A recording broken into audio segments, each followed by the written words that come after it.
KVGC News Time is now 7 minutes after the hour. Time for a look at the news for a Tuesday. It's the 10th day of July for 2018. In the news for today, the move of the historic Fargo Club from the south end of Jackson's Main Street to the north end has been upheld by the Jackson City Council. The council voted to deny an appeal of the decision by the city's planning commission to allow the historic bar to relocate 2 blocks north of its current location. Now, during a public hearing last night, the council heard from city residents both in support and opposed to the move, with opponents concerned over the impact to nearby businesses and homes on parking, noise from the bar, and a proposed outdoor smoking area behind the building. The council did impose additional conditions of approval to the bar's use permit, including that all sound and music from the bar be no louder than the music already played on Main Street by the city itself. The Fargo Club will also be subject to a review by the city after it's been in operation for 6 months at the location to ensure it's complying with all of the city's requirements. Now, Council member Keith Sweet, in making the motion to approve the permit, said if they, the Fargo, don't meet the conditions in 6 months, I'll be the first to vote that they leave. The final vote was 4-0 in favor of the new location, with Councilman Wayne Garibaldi recusing himself due to a financial conflict of interest. Garibaldi owns a building in the vicinity of the bar's new location. Well, the project to retrofit the Argonaut Dam will be the topic of a special meeting tonight.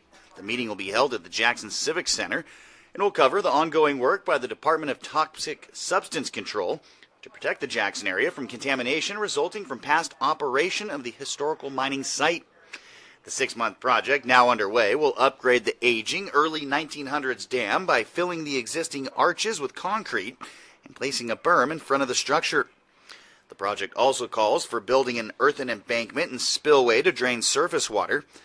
It's reported the dam, located at the intersection of Argonaut Drive and Sutter Street, holds back more than 165,000 cubic yards of contaminated mine tailings and soil left behind from years of mining.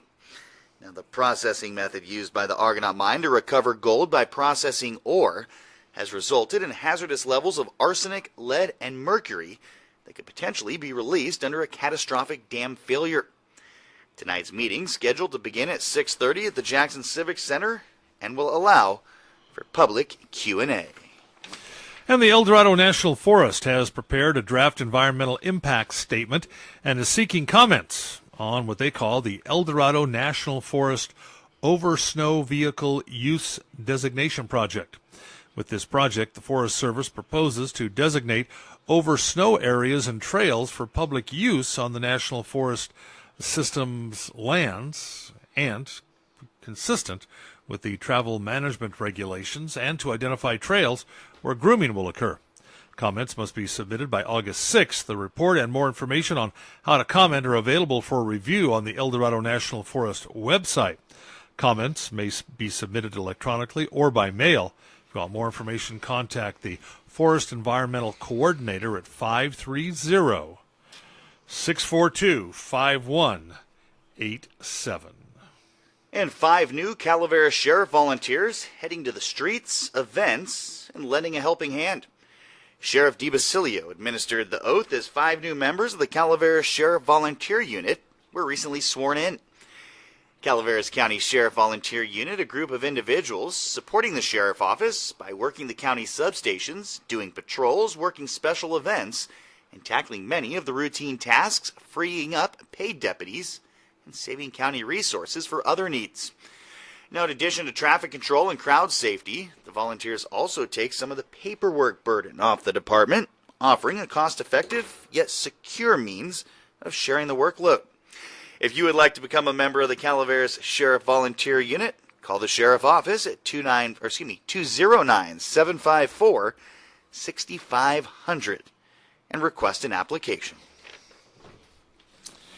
And look for some more road closures in Jackson this week. Pacific Gas and Electric and Vulcan Construction will be closing Peak Street to all traffic Wednesday and Thursday. All vehicles and pedestrians traveling in this area are required to take an alternate route. Residents and all other traffic entering and exiting the Peak Hill area must follow detours. Detours will be in place on Schober Avenue and Perry Street. Again, that closure tomorrow and on Thursday. Hey, coming up at 8:30 this morning, we're going to be talking with Rob Withrow of CAL FIRE. Rob's going to talk about the recent Irish fire here in Jackson. That's coming up at 8:30 this morning. That's a look at local news on this Gold Country Tuesday from the KVGC News Center. I'm JD. And I'm Jim Geedy reporting. For the latest news, traffic, and weather 24 hours a day, visit our website, kvgcradio.com.